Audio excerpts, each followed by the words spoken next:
This episode of Daredevil contains the most shocking redemption arc of any Marvel show. Plus, we see the cost of Daredevil's decision to live by a code in a world where criminals operate without a code. So, we're here to analyze Daredevil Season 1, Episode 6. The episode opens with a cop holding Daredevil at gunpoint. In the previous episode, Daredevil had just taken down Vladimir, and it looked like he was about to lose it and beat him to death. This same episode showed Daredevil taking credit for the beheading of Vladimir's brother, even though he didn't do it, just to scare a cop into giving information. He had gone off on the girl that he likes, Claire, giving her the impression that he would break his own moral and spiritual code to take down the biggest baddie of all. Is he losing his own personal battle? The first few scenes are going to give us some answers. So, guys, I'm going to pass this to you for some reactions here. And Drew, you're the one who has never seen this before. So we are all waiting with bated breath here. What did you learn about how close Matt Murdock actually was to the end of his rope here? How bad was he actually struggling? I think at the end of the last episode, after seeing this episode, the end of the last episode, I think was a lot of frustration and a lot of anger coming out. But I think he knew where the limit was. Because what he ended up doing after he took out the cops is he picked Vladimir up and took him someplace safe and tried to help him. And now obviously he wanted to keep him alive long enough to get information about it. But at the same time, he said several times, if I wanted to kill you, I would have killed you. I didn't do what you think I did to your brother. And they're like, well, yeah, you pushed that one dude off a roof though, and he's in a coma, but he lived, right? So I think he was a little bit more under control than what we originally thought. Because even then, after he got information, he still tried to bring Vladimir along. You could work with me and we can do this together instead of having to be enemies. We can actually try to do, because we kind of want the same thing. So let's work together on this. So I don't know. My take is I think he has a little bit more control than we thought. Yeah, and he I just think had to get Doug some frustration actually out. Called it. I mean, you were the one who thought that the episode was kind of faking us out a little bit. And I still think, maybe he's going to come to terms with maybe I shouldn't push people off a roof like that. And maybe he doesn't want to take credit for the beheading and things like that to scare people. But you're right. I don't think he was quite about to lose it as much as we thought. I guess we'll never know about when he was about to beat the tar out of Vladimir. I mean, was he really going to potentially kill him if the corrupt police hadn't shown up? I don't know. I guess we'll never know. But it does seem that deep down, he still cared about keeping this moral code. And that was still his goal. Yeah, I think he just beat Vladimir just enough to keep him from being able to run away. I'm going to hurt you bad enough where you're basically, I can keep you where I want to keep you. But she didn't, because Vladimir did still put up a fight. But no, I think he was really struggling last episode and into this one. I don't know if he would have stopped. I think that's where he was struggling. And, that I think we've all struggled with that, where it's just like, something is wrong. And, obviously I'm hoping that none of us here are trying to figure out if we want to kill somebody or not.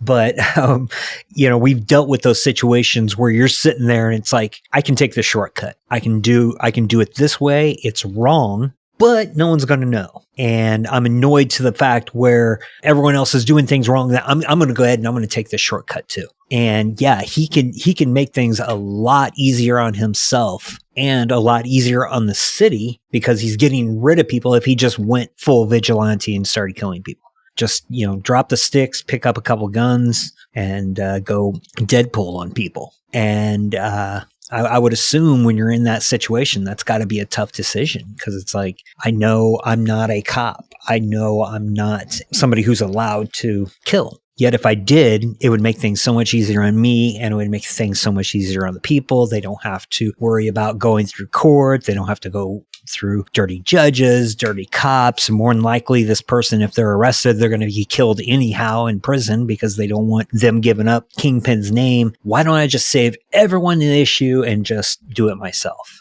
And he may have been right there on that line when the cop showed up and stopped him from beating up Vladimir. Vladimir even said that, guys, you and I are alike, and eventually you're going to become like me. We all get to that point sooner or later. So maybe. And it's got to be tough, because it would be easy for him to hide. I mean, he's hiding now. So, he could easily go around and he would still have people rooting for him. Even if he killed every single person he came across, there would still be people out there going, well, they're bad people. Who cares? And that's where the struggle comes in, because it's like, I would still have people who would support me. I would still have, most people would probably say, he's bad for what he's doing. But again, a lot of people are like, well, if he hadn't killed this person, that person might have killed 10 people.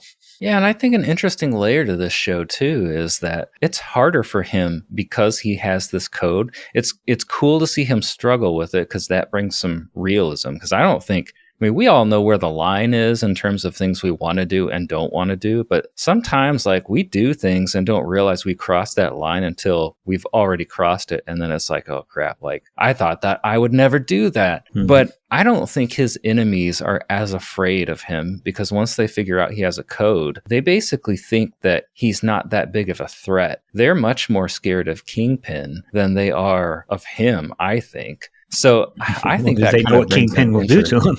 Yeah, and it almost makes it feel tense, like Daredevil has an uphill climb to be able to. It feels like the odds are against him because he won't kill. And I like that. Like some other shows will make a hero good and he won't kill, but you never feel like, well, if he doesn't kill, he might not win. But you feel that in this series. And you mentioned that, people are more scared of Kingpin. I mean, that professional assassin who, he kills people for a living, had no problem going up against Daredevil. But as soon as he gave Daredevil Kingpin's name, he offed himself. He was more scared of living knowing that Kingpin was after him. Yeah. A man who deals death for a living. This is what he does. He lives and breathes death. Is so scared of Kingpin that he just takes it himself. So yeah, that makes things so much tougher, because I'd rather just sit here and swing and swing and swing until I can't swing anymore, because I have a better shot here than I do dealing with Kingpin. When Daredevil pursues Vladimir into a warehouse to interrogate him, the police surround the building and a standoff takes place. But they're secretly following Kingpin's orders to leave no survivors and clean up a leak within his organization. But then Daredevil's code almost costs him his life. After he lets Vladimir live, he's rewarded by Vladimir trying to kill Daredevil. They fall through the floor and Vladimir is mortally wounded. And that's when Daredevil receives a phone call from Fisk, and the two talk for the very first time. All right, guys, so let's talk about Vladimir's arc here. This guy was pitched as a pretty corrupt, gritty Russian criminal, and his brother wanted to turn a new leaf in the organization and basically become a good criminal, but Vladimir wants to rule the city, right? Well, the brother that wants to become good dies, and Vladimir lives. You see how bloodthirsty he is during this episode, but at the end of the day, he's actually going to decide to help Daredevil escape and take down Fisk by giving up the name of his accountant. So what do you think made him change his mind? What caused this character change? Well, I think he knew that he was going to be a dead man one way or the other. He's wounded, so it's going to be hard for him to survive that. He can't surrender because he knows that Fisk will kill him immediately. As we find out that half the police are on Fisk's payroll, so he can't do that way. And I think he's just got a lot of pride because he said, this is not how I die. This is it. I'm not dying laying down on a warehouse floor. This isn't happening this way. So I think a little bit of stubbornness in him too is if I'm going to go my way, and my way is fighting. So give me the gun, you go, and this is how I want to do it. I'll take my chances. It took him a long time in that episode to stop seeing Daredevil as the villain, too. It seemed like even after his life was saved, he still is aggressive towards Daredevil. But it's that phone call with Fisk that I think convinces him. Well, I mean, he originally thinks Daredevil's the one who killed his brother, so I get that. But it kind of becomes clear that maybe Daredevil didn't do it after a while. And I think that phone call, for some reason, sparked some change in Vladimir. What do you think? I think it could have. I think, after the phone call and spending time with Daredevil, talking and everything like that. I mean, obviously, if Daredevil was the type of guy who would take off somebody's head, he wouldn't have healed Vladimir. He wouldn't have let him live. He would have already died. And I think Vladimir was so messed in the head and so angry that it took him a while to realize this. And then finally, after a few times going at it with Daredevil and things like that, he's just like, all right, this guy could have killed me multiple times. And he hasn't. He keeps saying that he didn't kill my brother. He keeps giving me good information. Okay, I'm starting to believe. And I think that's what initially led him to giving Daredevil the information, because it wasn't just that I wanted to go out. And yeah, I agree with Drew. He wanted to go out fighting, but he knew this was the end of the line. Either I'm going to go down shooting, or I'm going to run out of bullets, so they capture me and I'm going to get killed in prison. So this is the end. Like Drew said, I'm going to go down fighting, but I'm also going to mess with Kingpin a little bit because he did kill my brother. Maybe I'm the optimist here, because I was almost thinking, and he's saying, this is not how I die. I agree part of that is the fight in him, but I wondered if there was a layer to, like, everybody wants a meaningful death, and the way that he was going to die originally in the episode, that had no meaning necessarily, except you just got killed by one of your enemies. But like at the end here, I mean, did he change sides because he wanted to do something right for a change? I mean, his brother towards the end of his life kind of was turning a new leaf. I wondered if maybe he was like, my brother died trying to do the right thing or trying to change. I don't know. I wondered if it was just, I'm going to die, I want to get my revenge on Kingpin, or if there was part of him that's like, I have a chance to do something good before I die. I don't know. That's the way I read it, but you guys have me thinking, maybe that is just me. I don't really know. Yeah, I don't think he had a change of heart. I don't think that if he survived that, he was going to go out and start raising money for charities. And oh, no, I don't think that either. Yeah. He 100% was like, I'm going to die, so whatever I can do to hurt Kingpin, I will. So here's the name that you want. And he even says, like, it's not going to do you any good, but here's the name. Now give me the gun, and I'll see if I can take out a few of his men while I'm here. So I still think he's an evil dude. He figured, like you said, here's a way I can get a little bit more damage in before I'm gone. Yeah, he's still a bad dude for sure. But yeah. I don't know. That line was cool though. Like, this is not how I die. I mean, the script in this episode I thought was really strong, except for one area that Drew has a bone to pick with. Do you want to reveal that? Yeah. I mean, you guys kind of tried to make it make sense before we started recording, but it's something, it just did not seem right to me.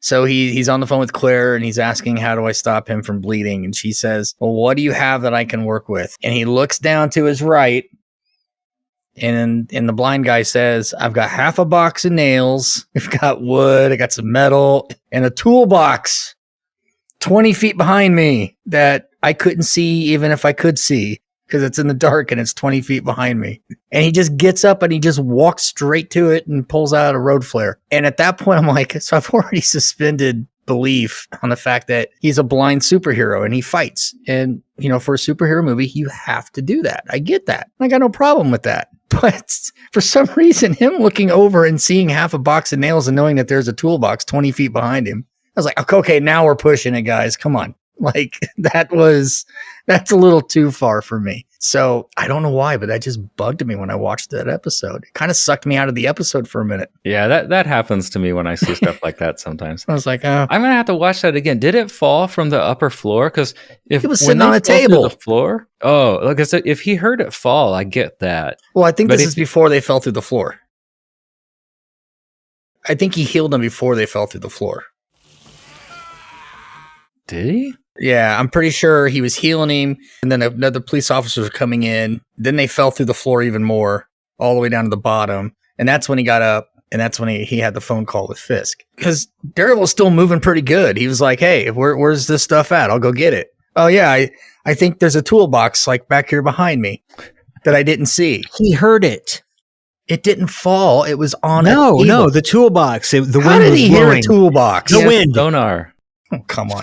Okay, so like I said, you have to suspend belief to understand that a blind man can fight crime, and it's like, okay, I can hear their heart rate and I can hear him behind me because all my senses are heightened. That's fine. I'll roll with that. That I could not roll with for some reason. That just really bothered me. Well, the big issue when it comes to something like that is there are so many superhero movies out there, and they take you from the exaggerated to the extreme. And Marvel, we're in the extreme. There's magic, there's aliens, there's superpowers, people that can transform, everything like that. Where in a movie like The Batman, that takes place in the extreme normal world. Right. So you're not going to get supernatural powers or anything like that in the Batman or like the Dark Knight Rises trilogy. You're not going to get those people that have the superhuman weird, right. Can fly and Thor and thunder and everything like that. So you watch so many different comic book movies that you have to remember that, okay, I'm in a world where there's Thor, there's the Hulk, there's Doctor Strange, there's Thanos. All that happens in this same world. So you kind of have to numb your senses a little bit. Okay. And, believe that, okay, his sonar is so good that he can pick out a nail sitting on the ground. Okay. Well, I'll keep that in mind as I keep walking. It's easy to fall into that. And I've done that before where you're watching something. It's like, come on. And it's like, well, yeah, it is. It's this world. It's not set in reality. And I didn't think about that, but you're right. It is kind of in a more of a extreme world. So because the TV show is very realistic. Yeah. If you move past if you can take that sonar mentality into it, he's fighting, he's getting hurt, there's nobody flying, there's nobody transforming, going through portals or anything like that. It's just straight up guns and fists. So you kind of get lulled into that reality when you have to remember, we're still in a place where Thor could just show up and be like, hey, lightning. Yeah, good point. Dead. That's a good point. I'm glad they don't have them show up, because what I love about this series is it has real world physics. Whereas in those other movies, like, people are falling like thousands of feet from space and they're not injured at all. Like, I'd rather shot through a building. We acknowledge that this is part of that world, but it's over there somewhere. I like this. This could actually happen aside from some of those blind superpowers. Yeah, right. That's a good point. So, I mean, I'll just keep that in mind. If anything else like that happens again, I just got to say, okay, I'm watching Marvel. Yeah. So that almost sucked me out of it. However, as you mentioned, the writing in this episode was really, really good. And this episode actually pulled another fast one on me that I didn't see coming. When the sniper was getting set up with Fisk on the phone, I was 100% convinced that he was going to shoot Daredevil. 100%. And when he said, yeah, do it. And then he starts taking out police officers. It's like, ooh, okay. I did not see that one coming. That was a whole new little trick. And then now I'm going to pin this on Daredevil. So they're going to think that he did it.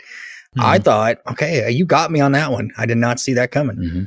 Yeah, they wrote Fisk really well. Yes, they did. He's controlling leaks in his organization too. Fisk was trying to... He took out Blake. Okay, this police officer knows too much. He's been sloppy. He gave away information to Daredevil. I can do two things at once here. I can take him out and I can frame Daredevil at the same time. Yeah, he's very they do a really good job breaking down Fisk's character and showing you how intelligent he is. Yeah. Which just makes me want to see more of where they take him. I'm almost more excited about seeing where he goes than I am about seeing Daredevil get his suit. Like, I really want to get into this Fisk character and see how he keeps developing, because he's an awesome bad guy. I mean, he's so far through 6 episodes, he's one of the best villains I've seen in a TV show or even a movie. He's like that good. Yeah, and they're going to try to make us sympathize with him. But in this episode, it becomes clear that they really are trying to pitch the idea that Daredevil is like Fisk, and he could take a turn very easily if he makes one move too far to the right, or to the left. Like, he could end up corrupt like Fisk, because they both, Fisk is corrupt, but they both essentially are trying to save the city 2 different ways, right? And it's only Daredevil's code right now that he's barely clinging to that separates him from Fisk. So it really is interesting that I can see they really are pictures of each other. There's other characters, like they say that about Batman and Joker, but I don't see it. I really don't. usually when you have a hero, you have to have the opposite, right? Mm-hmm. Where they're almost alike, but you know what I mean? Like the yin and Yeah. yang. You have to have something like that. So yeah, these two are going to play off each other really well. It's an old idea that could be cliched, but they do it better than anybody else, I think. Yeah. And then one of the last things I want to mention was that we find out why Matt kind of pushed Claire away and said, you know what? I'm willing to get my hands dirty and break my code to take down Fisk. He says during that phone call, you know what? You were right. When you said that, I didn't really mean that. That's not really who I am. You were right. He says he was telling her that to protect her. Now, keep an eye on that because this is something that Daredevil's going to struggle with. Like he'll push people away by doing that. He's trying to protect them. But this is going to be like one of his character arcs that he's going to have to struggle throughout this series. So, yeah, I would also just like to say and remind our viewers that we're going to be doing episode 7 next. So if you haven't seen it and you want to follow along, watch it. If you have seen it and you still want to follow along, watch it again and join us because we're going to be doing this throughout the entire season 1. All right. Well, we'll have to see how Daredevil's framing, how he gets out of that in the next episode. So, I can tell you. Doug's seen it. I have not. Don't do it. What happens?